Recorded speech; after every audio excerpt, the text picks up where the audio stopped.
Film ഗാരേജിന്റെ ഇന്നത്തെ റോന്ത് കളക്ഷനിലേക്ക് ഇവർക്കും സ്വാഗതം. ദിലീഷ് പോത്തൻ, റോഷൻ മാത്യു തുടങ്ങിയ ഒരു പ്രധാന റോളുകളിലെത്തിയ മലയാളത്തിലെ ഏറ്റവും പുതിയ ഇൻവെസ്റ്റിഗേഷൻ ത്രില്ലർ സിനിമയാണല്ലോ റോന്ത്.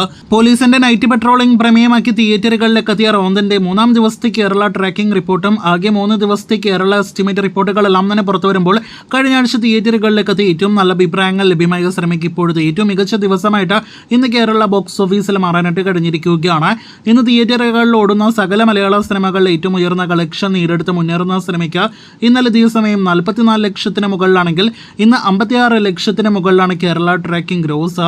ഇന്നലെ സിനിമയ്ക്ക് 80 ലക്ഷത്തിലധികം കേരള ഗ്രോസ് വന്നിരുന്നു. ഇന്ന് സിനിമയ്ക്ക് 1 കോടിയിലധികം കേരള ഗ്രോസ് ആണ് പ്രതീക്ഷിക്കുന്നത്. ഇന്നലെ വരെ 1,41 ലക്ഷം കേരള ഗ്രോസ് നേടിയെടുത്ത സിനിമയ്ക്ക് ഇന്നത്തോടെ 2,40 ലക്ഷം 2,50 ലക്ഷത്തോളം കേരള ഗ്രോസ് ആണ് പ്രതീക്ഷിക്കുന്നത്. അപ്പോൾ ആദ്യം 3 ദിവസങ്ങൾ കൊണ്ട് തന്നെ കേരളത്തിൽ സിനിമയ്ക്ക് ഈ മഴക്കാലത്തും മികച്ച കളക്ഷൻ നേടിയെടുക്കാനായിട്ട് കഴിഞ്ഞിരിക്കുന്നു. സിനിമയുടെ ആകെ കേരള ഷെയർ ഇന്നത്തോടെ 1 കോടി കടക്കുമെന്നാണ് പ്രതീക്ഷിക്കുന്നത്. വേൾഡ് വൈഡ് കളക്ഷൻ 3-4 കോടി റേഞ്ചിൽ എത്തിയിട്ടുണ്ടാകുമെന്നും പ്രതീക്ഷിക്കുന്നു. കൃത്യമായ കണക്കുകൾ കേട്ട് അടുത്ത ദിവസങ്ങളിൽ പ്രേക്ഷകർ കാത്തിരിക്കൂ.